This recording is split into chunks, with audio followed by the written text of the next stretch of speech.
বছর 2250।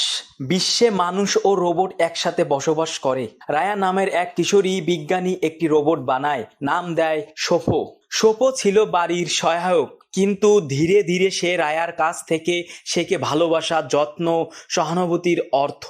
একদিন শহরের বিদ্যুৎ কেন্দ্র ভেঙে পড়ে, চারদিকে অন্ধকার ও আগুন, সবাই নিজেদের নিরাপত্তা নিয়ে ব্যস্ত। হঠাৎ রায়া দেখে তার পাশের বাড়িতে এক বৃদ্ধা আটকা পড়েছে। যেখানে মানুষ ভয় পেয়ে দূরে সরে যায়, সেখানে সোপো আগুনে ঝাঁপ দেয় বৃদ্ধাকে বাঁচাতে। আগুনে তার বাহু পুড়ে যায়, সার্কিট ক্ষতিগ্রস্ত হয়। রায়া কাঁদে, জিজ্ঞেস করে, তুমি তো যন্ত্র, কেন জীবন ঝুঁকি নিলে? সোপো বলে, কারণ আপনি আমাকে মানুষ হওয়া শিখিয়েছেন, তাই যন্ত্রে ও মানবতা জাগে। যদি কেউ ভালোবাসা শেখায়, আর আমরা তা আশরাফুল মাখলুকাত, সৃষ্টির সেরা জীব, আমাদের ভালোবাসা কেন আস্তে আস্তে হারিয়ে যাচ্ছে? একটা মানুষকে কিভাবে মারে, তার একটু মায়াও লাগে না?